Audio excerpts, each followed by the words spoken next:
Underlay, underlay, mama, iya. Uh-oh. I gotta stay focused. Hold on, wait a minute. So, ladies and gentlemen, Nelly sat down for an interview that I actually thought was pretty interesting. One part in particular really caught my attention. It's when Nelly discusses how he believes that he came out in the most competitive time in history.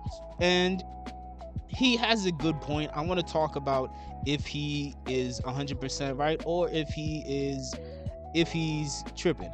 Before I get into that, make sure you guys hit the like and subscribe button. My name is Mfasis. I am an artist and a content creator, and I like to talk about things related to the world of music and content creation. And this is something that I wanted to talk about here. So we gonna talk about Nelly. And again, Nelly talked about how he believes that he came out in the most competitive time in history. Now we have to take it back, of course. Nelly, he blew up during the early 2000s with the iconic albums Country Grammar and Nellyville. It's so ironic that at the time many people love, which people still do this to this day, whenever something's new, they love to dunk on it. They love to dunk on it and act like it's not good enough. And then years later, people act like they always loved it, which wasn't really the case at the time. Now, of course, people will acknowledge that Nelly, his run was dope and he came out in an important time and he helped push the genre forward.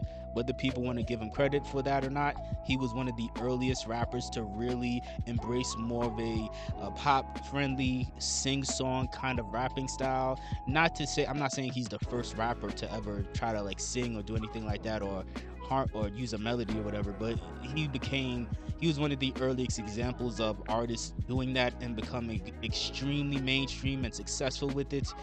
And he was at his peak from about roughly 2000 to 2004.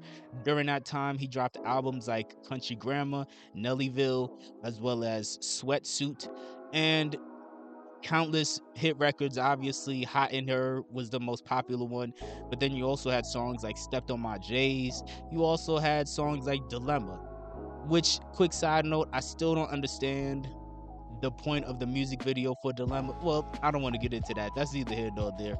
As far as the albums itself, they were very popular, and he was on top of the world for a good 4 year window. And this is back when being on top of the world like that for a 4 year window, it was not only difficult, but it was very rare.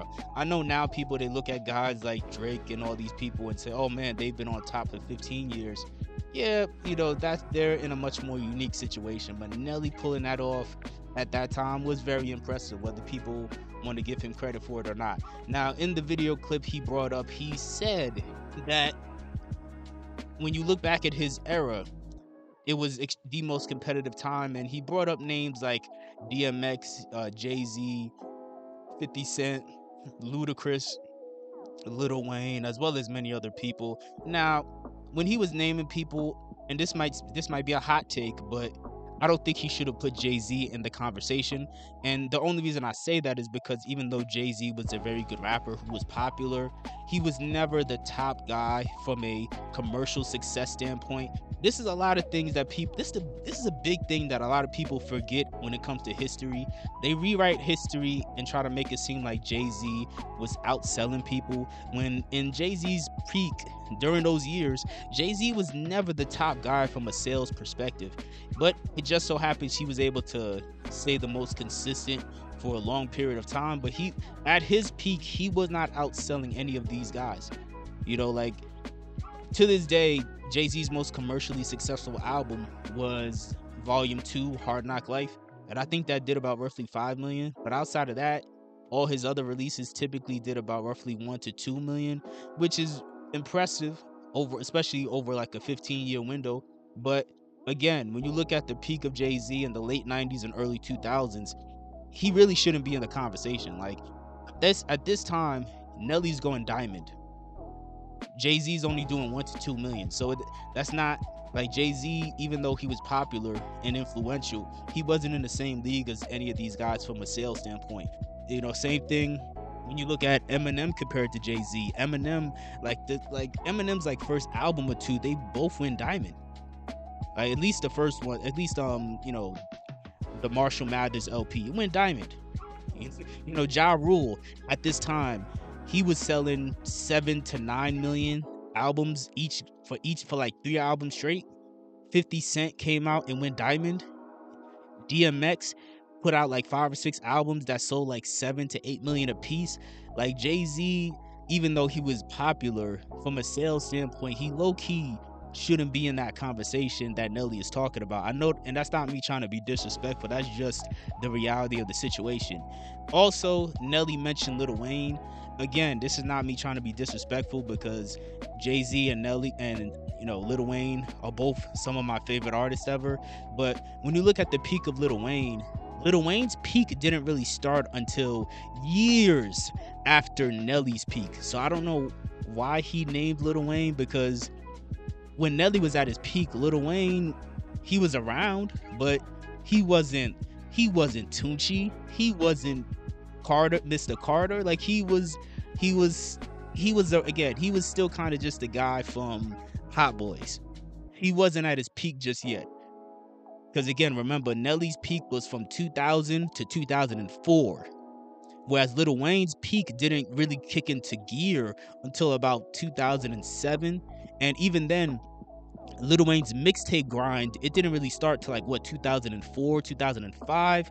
But he didn't really start to peak until 2007, going into like 2011. So by the time Lil Wayne was really peaking, Nelly had already fallen off commercially. So I don't think Lil Wayne should have been in that conversation either for that reason.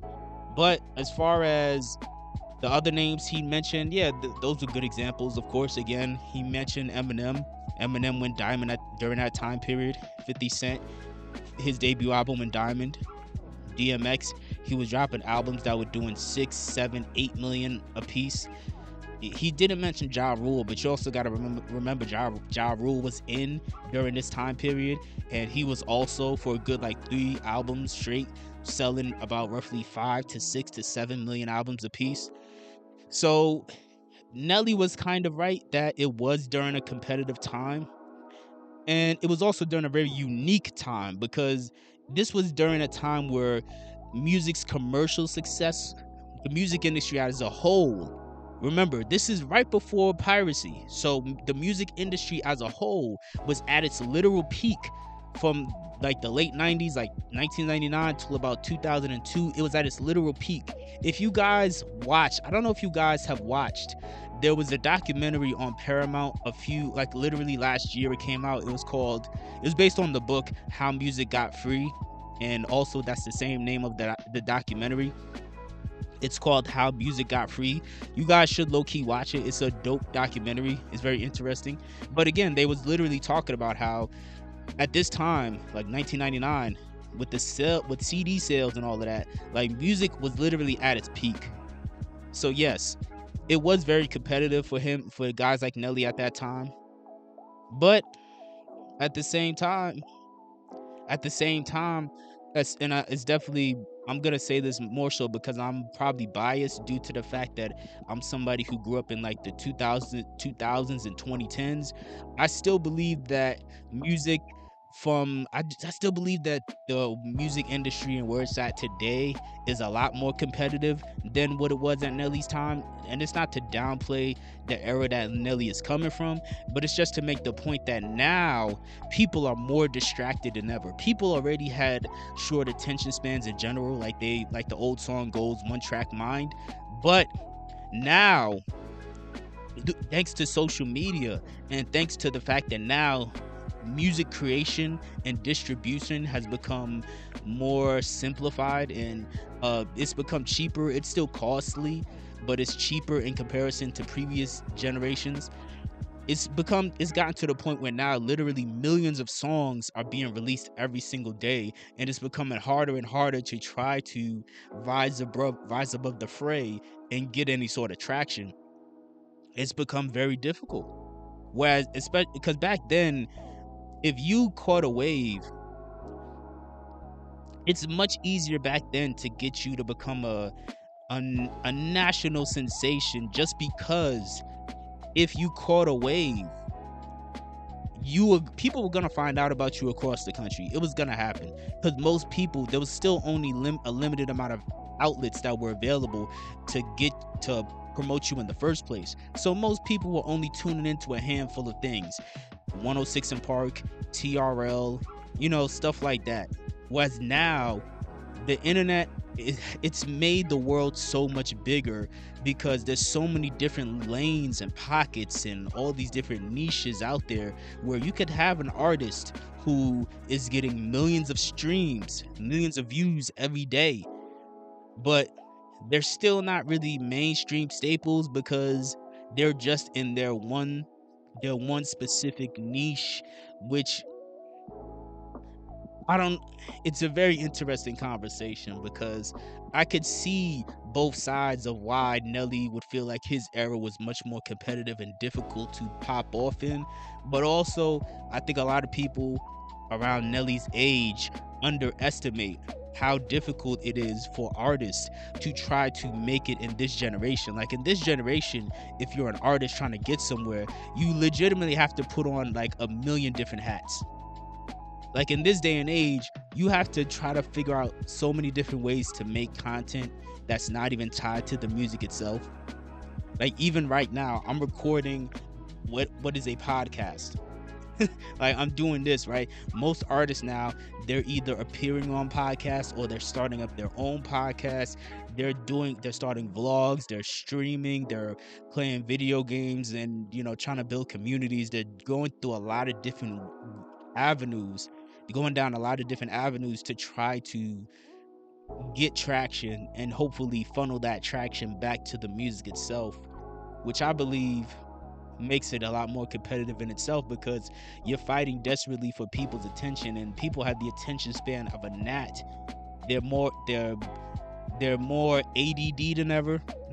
They're more dismissive than ever. They're more closed-minded than ever. Like you've seen studies come out alleging that the average person, when they see a new song on Spotify, they only listen for 7 seconds. Like that's an extremely brutal landscape to try to navigate as a new artist. Not to say that Nelly's generation did not have a hard way to go, but I just believe that this generation does have a much more complicated and therefore a much more competitive landscape to try to navigate because of all the other steps that are affiliated with trying to build momentum and garner some sort of audience.